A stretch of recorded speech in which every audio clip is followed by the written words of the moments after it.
नमस्कार, बहुत स्वागत है आपका इंडिया वॉइस में। मैं हूं आपके साथ प्रज्ञा मिश्रा। वक्त हो चला है उत्तर प्रदेश के इस खास बुलेटिन की, तो शुरुआत करते हैं पहली खबर के साथ। मऊ जनपद के ताजोपुर स्थित ग्रामीण सैनिक हॉस्पिटल का उद्घाटन कार्यक्रम आयोजित किया गया। आपको बता दें, इस अवसर पर क्षेत्र के गणमान्य लोग, सामाजिक कार्यकर्ता और स्थानीय नागरिक बड़ी संख्या में मौजूद रहे। वहीं इस दौरान सीएम योगी आदित्यनाथ ने कहा कि अस्पताल के शुरू होने से ग्रामीण क्षेत्र के लोगों को बेहतर स्वास्थ्य सुविधाएं मिल सकेंगे और इलाज के लिए दूर नहीं जाना पड़ेगा। अस्पताल में आधुनिक चिकित्सा सुविधा उपलब्ध कराने का भी आश्वासन जो है वो सीएम योगी आदित्यनाथ द्वारा दिया गया। और क्या कुछ कहा सीएम योगी आदित्यनाथ ने, चलिए आपको सुनाते हैं। नगर विकास और ऊर्जा विभाग के मंत्री और इसी माटी के सपूत श्री ए.के. शर्मा जी, प्रदेश सरकार में मंत्रिमंडल के मेरे सहयोगी श्री दारा सिंह चौहान जी,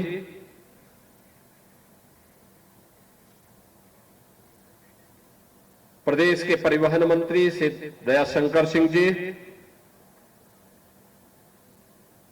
भारतीय जनता पार्टी के जिला के अध्यक्ष श्री रामाश्रय मौर्य जी,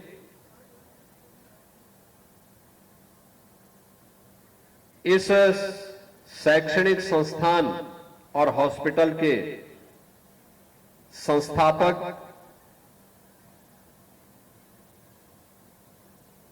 इसी माटी के सपूत और भारत के एक वीर सैनिक के रूप में जिन्होंने 35 वर्ष तक भारतीय सेना में रहकर के अपने अमूल्य सेवाएं देश को दी हैं, ऐसे brigadier doctor PN Singh ji, इस संस्थान से जुड़े हुए सभी पदाधिकारीगण, यहां की सभी फैकल्टी मेंबर्स और उपस्थित बहनों और भाइयों, आज मुझे जनपद मऊ में आने का अवसर प्राप्त हुआ है। मऊ नाद भंजन के रूप में जिसकी पहचान थी, देवादिदेव महादेव की कृपा जिस जनपद में बरसती थी, जहां के साहित्यकारों ने भारत की उस अमर गाथा को हल्दी घाटी के रूप में पंडित श्यामनारायण पांडे ने जब रची थी, कौन ऐसा भारतीय रहा होगा जिसने मऊ के बारे में जानकारी की उत्सुकता न रही हो। ऐसे पंडित श्यामनारायण पांडे जी की इस पावन धरा को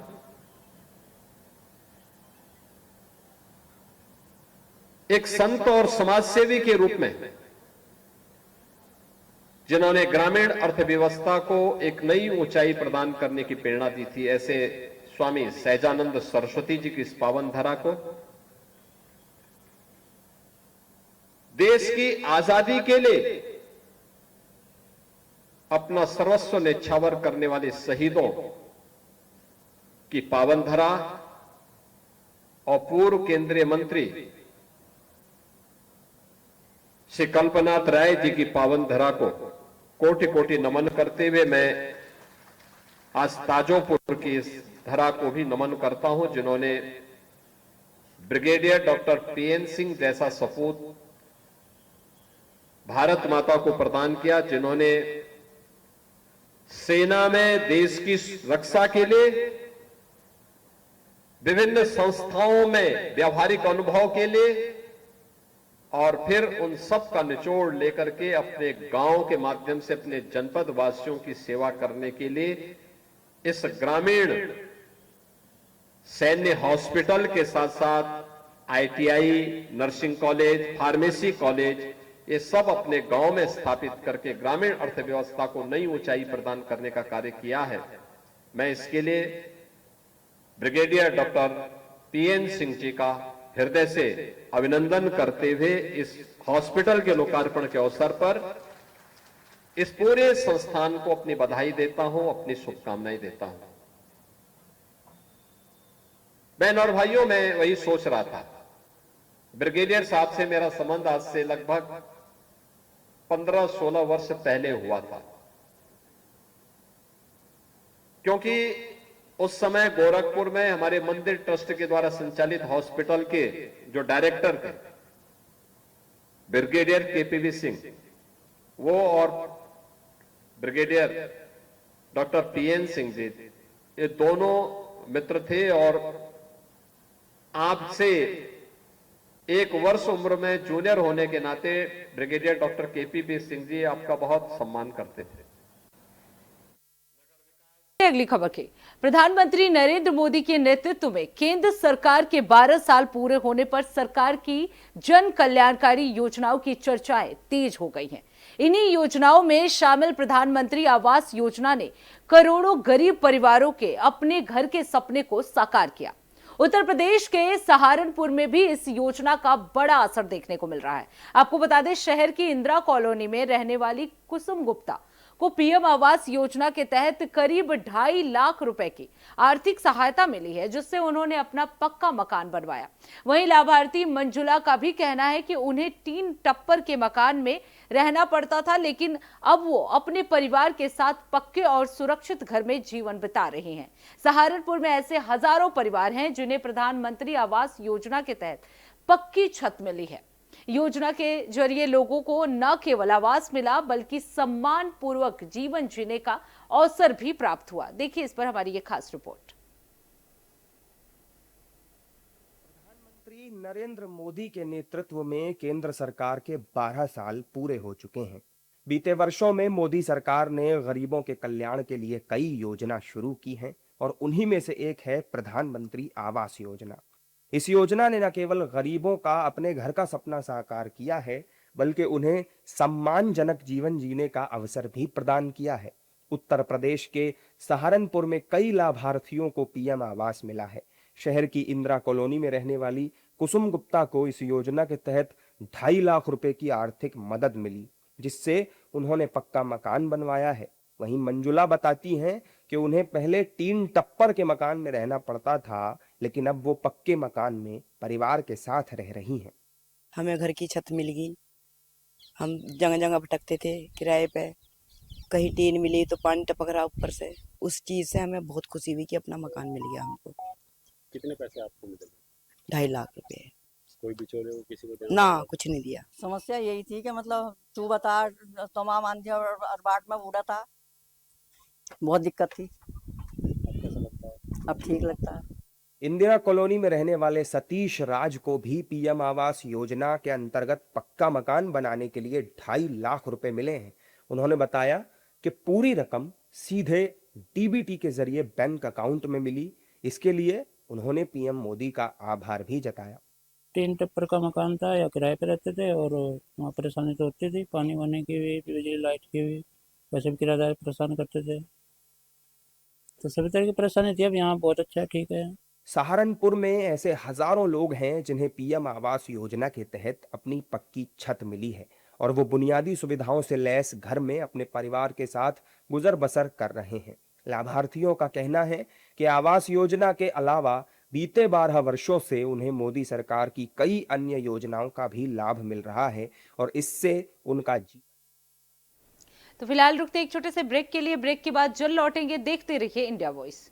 तो ब्रेक के बाद एक बार फिर आप सभी का स्वागत है। रुक कर लेते हैं खबरों की ओर। खबर जौनपुर से है, जहां लखनऊ के प्रॉपर्टी डीलर संदीप सिंह की दिन दहाड़े हत्या से परिवार और इलाके में सनसनी फैल गई है। इस वारदात के बाद परिजन गहरे सदमे में है और पुलिस मामले की जांच पड़ताल में जुटी हुई है। वहीं परिजनों का कहना है कि संदीप सिंह की किसी से कोई खुली दुश्मनी नहीं थी। हालांकि उन्होंने ये दावा भी किया कि उन्हें पहले कुछ धमकियां मिली थी, जिसकी जानकारी अब जांच का अहम हिस्सा बन सकती है। घटना के बाद इलाके में तनाव का माहौल है और पुलिस हर एंगल से मामले की जांच पड़ताल कर रही है। पुलिस आसपास के सीसीटीवी फुटेज खंगालने के साथ साथ परिजनों और करीबी लोगों से भी लगातार पूछताछ कर रही है। फिलहाल हत्या के पीछे की वजह साफ नहीं हो पाई है, लेकिन पुलिस का कहना है कि जल्द ही मामले का खुलासा किया जाएगा।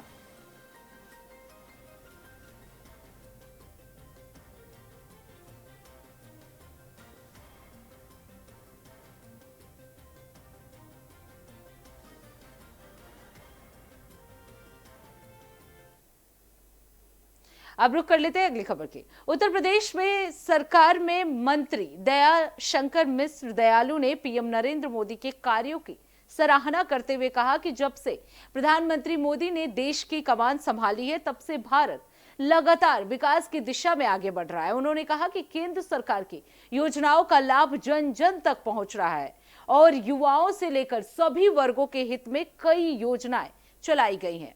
मंत्री ने योगी आदित्यनाथ की भी प्रशंसा करते हुए कहा कि संविदा डॉक्टरों का मानदेय बढ़ाना सरकार का सराहनीय कदम है। इससे युवाओं में उत्साह बढ़ेगा और उनकी कार्यक्षमता में भी वृद्धि होगी। हमारे संवाददाता बसंत मिश्रा ने दयाशंकर मिश्र से खास बातचीत की, चलिए आपको सुनाते हैं। जी, दयाशंकर मिश्र दयालु जी हमारे साथ मौजूद हैं। सर, प्रधानमंत्री नरेंद्र मोदी के 12 साल का कार्यकाल सफल हुआ है, आप उसको किस तरह से देखते हैं? ऐतिहासिक है, स्वर्णिम दौर है इस देश के लिए। हृदय की गहराइयों से, अंतर्मन की गहराइयों से इस देश के प्रधानमंत्री जी को ढेर सारी बधाई और शुभकामना देता हूँ। बधाई इस बात की कि देश के 140 करोड़ लोगों को कोई ऐसा मसीहा मिला है, कोई ऐसा अपना मिला है। प्रधानमंत्री के तौर पर नहीं, एक जनसेवक के रूप में उन्होंने कहा है कि मैं सेवक हूँ। सच मायने में उन्होंने सेवा किया है, गरीब की, मजदूर की, श्रमिक की, किसान की, मातृशक्ति की, नौजवान की। और कल्पना करते हैं कि 25 करोड़ लोगों का पिछले 12 वर्षों में लोगों का जीवन स्तर गरीब से मध्यम वर्ग में प्रवेश किया उन्होंने। तो ये 25 करोड़ लोग, मैं कह सकता हूँ कि दुनिया के एक बड़े बड़े से देश की आबादी को भारत ने बदला है इन 12 वर्षों में। परिवर्तन की एक आप देख रहे हो कि 4 करोड़ से ज़्यादा गरीबों को घर मिला, 3 करोड़ घर जब ये 15 वर्षों की पारी हमारी पूरी होगी तब हम गर्व से कहेंगे हमने देश, उत्तर प्रदेश, भारत के 7 करोड़ लोगों को घर दे दिया। 11 करोड़ से ज़्यादा शौचालय बना दिया, गांव गांव शौचालय, घर घर शौचालय, हर घर नल से जल दे दिया। 10 करोड़ से ज़्यादा मातृशक्ति को उज्ज्वला गैस का कनेक्शन दे दिया। 81 करोड़ से ज़्यादा इस देश में गरीब को मुफ्त में अनाज मिलता है, किसान को सम्मान निधि मिलती है, सबको जीने का अधिकार दे दिया। जितने उपेक्षित लोग थे इस देश में, जितने अनटच्ड विषय थे, चाहे किसी गरीब के दुख से, सुख से, ट्रांसजेंडर समाज का वो तबका जो आज तक आज़ादी के बाद से उपेक्षित था, उसकी योजनाएं बनाया। मुझको लगता है कि कुछ अछूता नहीं है। कश्मीर के माथे पर 370 का कलंक में मिटाया है, तो एक गरीब के रहने को छत भी दिया है। सर, अमित शाह जी, रामलला का 500 वर्षों के संघर्ष के बाद अगर राम मंदिर मिलके देश के सनातनियों को, हिंदुओं को, उनके आराध्य देव को अपने घर में, अगर राम मंदिर के रूप में उनकी प्राण प्रतिष्ठा हुई, अपने घर में आए, उनका घर बना, तो ये सारी चीज़ें इस देश को चमत्कृत कर रही हैं। तो गरीब को घर से लेके अपने आराध्य भगवान का मंदिर, कश्मीर के माथे का कलंक हो, बांग्लादेश की सीमाएं अब देखिए सुरक्षित हो जाएंगी। 700 किलोमीटर से ज़्यादा की बाढ़ लगेगी तो देश का एक हिस्सा यह भी सुरक्षित होगा। हर विषय, हर जिसकी देश को ज़रूरत थी, गरीब को क्या चाहिए? अनाज चाहिए, रहने को छत चाहिए, बिजली चाहिए, ज़ीरो बिजली चाहिए, सूर्य घर, प्रधानमंत्री सूर्य घर, प्रधानमंत्री आवास। जब आप ऐसे सोचते हैं तो लगता है कि श्रमिक, विश्वकर्मा कामगार, 18 प्रकार के कामगारों को, 18 प्रकार के लोगों को जीवन में जो मतलब कह सकते हो कि जो कठिन जीवन जी रहे थे, संकट था, उन कैसे अपनी आजीविका चलाएं, आज उन लोगों को भी 18 प्रकार के कामगारों को, रेहड़ी पटरी ठेला व्यवसायी। हम सिर्फ दलित, कल तक वो दलित की बात करते थे, हम महादलित की बात करते हैं। समाज का वो आखिरी व्यक्ति, पंडित दीनदयाल उपाध्याय के अंत्योदय की बात करने वाली सरकार है। उस आखिरी व्यक्ति की, उस आखिरी गरीब व्यक्ति के पास सरकार की 100% योजनाओं का लाभ पहुंचाने के लिए ये सरकार काम कर रही, फिर हम उसमें पीडीएफ की बात आप क्यों करते हो? आखिरी सवाल, अमित शाह जी ने अभी बीएसएफ के अधिकारियों के साथ मीटिंग की है और जो 15 किलोमीटर का एरिया है बॉर्डर का, उसमें अगर अवैध निर्माण है उसको ध्वस्त करने के निर्देश दिए ताकि घुसपैठिया अंदर ना आ सके। सीमाओं को सुरक्षित करना इस सरकार की प्राथमिकता है। और जो पार्ट आपने देखा कि जो असुरक्षित था, बरसों से खुला पड़ा हुआ था, मतलब खंभे गड़े हुए थे और तार लगने नहीं दिया था, ओपन था, एकदम निर्व्यूह, मतलब अपने मन से आना जाना। डेमोग्राफी बदल गई, 1 दर्जन से ज़्यादा जिलों की पश्चिम बंगाल में डेमोग्राफी चेंज हो चुकी है। 60% से ज़्यादा घुसपैठियों की आबादी ने उस राज्य का समीकरण बिगाड़ दिया था। किस आतंक राज से मुक्ति मिली है बंगाल को, या आप बंगाल के लोगों के चेहरे को खुशियाँ देखकर आप एहसास कर सकते हैं।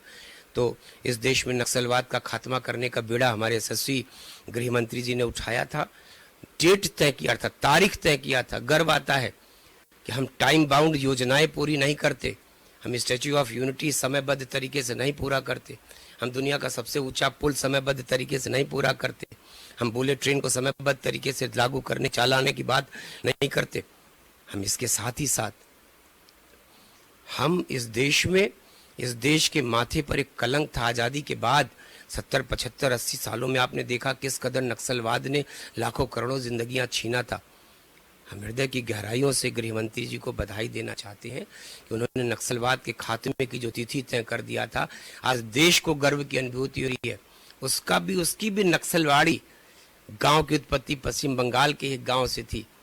बंगाल भी मुक्त हुआ है, नक्सलवाद से देश मुक्त हुआ है। तो मुझको लगता है कि इससे बड़ी खुशी इस देश की वर्तमान की सबसे बड़ी उपलब्धियों में ये उपलब्धि गिनी जाएगी। ये थे उत्तर प्रदेश सरकार में मंत्री दयाल शंकर मिश्र दयाल। वीडियो जर्नलिस्ट हरिसाल बसंत मिश्रा, इंडिया वॉइस, लखनऊ। अब रुक कर लेते हैं अगली खबर की। हमीरपुर जिले के ललपुरा थाना क्षेत्र में बेतवा नदी पर निर्माणाधीन पुल का एक हिस्सा बीती रात लगभग 3 बजे ढह गया। हादसे के समय कई मजदूर पुल के हिस्से में सो रहे थे, जिससे वो मलबे में दब गए। इस दर्दनाक घटना में 6 मजदूरों की मौत हो गई, जबकि 3 लोगों को एसडीआरएफ की टीम ने रेस्क्यू कर सुरक्षित बचा लिया। ये पुल मोरकंदर परसानी से नैथी गांव के बीच बनाया जा रहा था और करीब 92 करोड़ रुपए की लागत से निर्माणाधीन था। घटना बारिश और आंधी तूफान के बीच हुई, जिससे सुरक्षा व्यवस्था पर गंभीर सवाल उठ रहे हैं। मुख्यमंत्री ने इस घटना का संज्ञान लेते हुए मृतकों के परिजनों को 5-5 लाख रुपए और घायलों को 50,000 की आर्थिक सहायता देने की घोषणा कर दी है। साथ ही जांच के भी आदेश दे दिए हैं।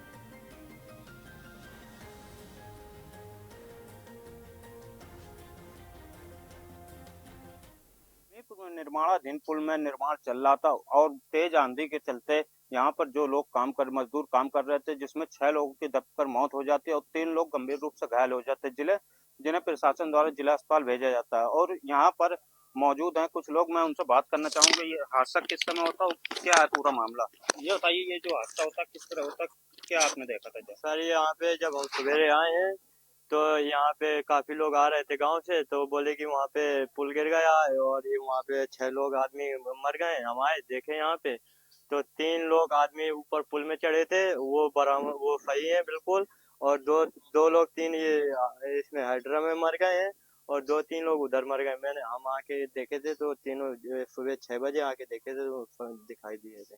इसके बाद नहीं देखे हैं, फिर इसके बाद अभी आए। क्या नाम है आपका? महेंद्र।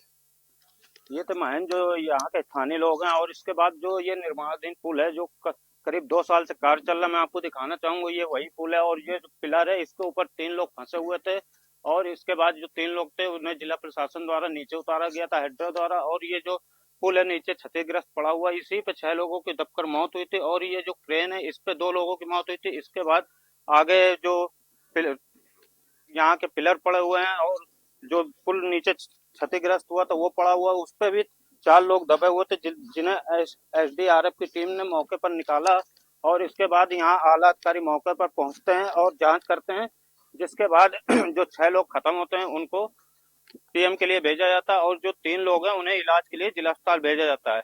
फिलहाल यहाँ एडवाइजरी जारी की गई थी कल जिला प्रशासन द्वारा कि यहाँ पर जो आंधी तूफान की संभावना, इसके बाद भी यहाँ कार्य चल रहा था, जिसपे कि कहीं ना कहीं लापरवाही देखी जा सकती है ठेकेदारों की। और अगर ये एडवाइजरी जब जिला प्रशासन ने जारी की थी तो इनको काम नहीं करना चाहिए और इसके बाद भी यहाँ कार्य चल रहा था। अब देखने वाली बात यह होगी कि किस तरह की कार्रवाई की जाती है। इंडिया वॉइस से रुपेश गुप्ता, हमीरपुर। कल रात को एक सूचना प्राप्त हुई थी कि जैसे यहाँ पे जो बेतवा नदी पर पुल है उसमें जो है एक कॉलम, एक सेगमेंट जो है उसमें नीचे गिर गया है। इसमें कुछ लोगों के नीचे दबे हुए होने की आशंका जताई गई थी। इसको सूचना जैसे ही प्राप्त हुई पुलिस और प्रशासन यहाँ मौके पर पहुंचे और एसडीआरएफ को भी तत्काल रूप से बुलवा लिया गया। एसडीआरएफ कल रात में ही यहाँ पर, जैसा कि डीएम साहब ने अवगत कराया, यहाँ पे पहुंच गई थी और इनमें जो 3 लोग थे जो फंसे हुए थे उनको सुचारू रूप से जो है बाहर निकाल लिया गया, उनका रेस्क्यू हो गया है। अभी जो बताया जा रहा है संख्यात्मक रूप से वो 6 लोग जो है जिनके ऊपर गिरा था उसमें से 2 लोग की बॉडीज भी निकाल दी गई हैं। इस समय जो कारण है वो अभी जो है जांच उपरांत जो है बताए क्या है, लेकिन जैसे कि कल एडवाइजरी जारी की गई थी और कल जो है जो पानी बहुत बरस रहा था और विंड्स और जो हवा बहुत तेज चल रही थी, तो उसकी वजह से जो प्रथम दृष्टया जो बात सामने आ रही है कुछ इस प्रकार है कि शायद उस वजह से हुआ हो, परंतु विस्तृत रूप से जांच की जाएगी और जांच उपरांत जो कार्रवाई होगी उससे आपको अवगत कराया जाएगा। 6 लोग खत्म हुए हैं, उन परिवारों से हमारी संवेदनाएं हैं। मैं मौके में ही अभी रहा हूँ, वहाँ पर 6 लोग खत्म हुए। जो 3 लोग फंसे हुए थे उनको रेस्क्यू करके निकाल लिया गया है। एक तेज तूफान था, निर्माणाधीन पुल था, जिसमें उस तूफान के आने के बाद से जो ऊपर का स्लैब ढहा, एक पिलर भी उसमें गिर गया है। पहली बात तो जब अलर्ट था तो रात में इनको काम नहीं करना चाहिए था। ये जांच का विषय है और जांच में जो भी चीजें निकल करके आएंगी, चाहे वो ठेकेदार हो, चाहे एजेंसी हो, चाहे कोई सरकारी सिस्टम के लोग के खिलाफ कड़ी कार्रवाई होगी। माननीय मुख्यमंत्री जी ने संज्ञान लिया है। शोक संवेदन परिवारों शोकाकुल परिवार है, उनके साथ हमारी संवेदनाएं और विधि संगत जो मदद होगी सरकार करेगी। तो इसी के साथ उत्तर प्रदेश के इस खास बुलेटिन में बस इतना ही। देश दुनिया की तमाम बड़ी खबरों के लिए देखते रहिए इंडिया वॉइस। तब तक के लिए नमस्कार।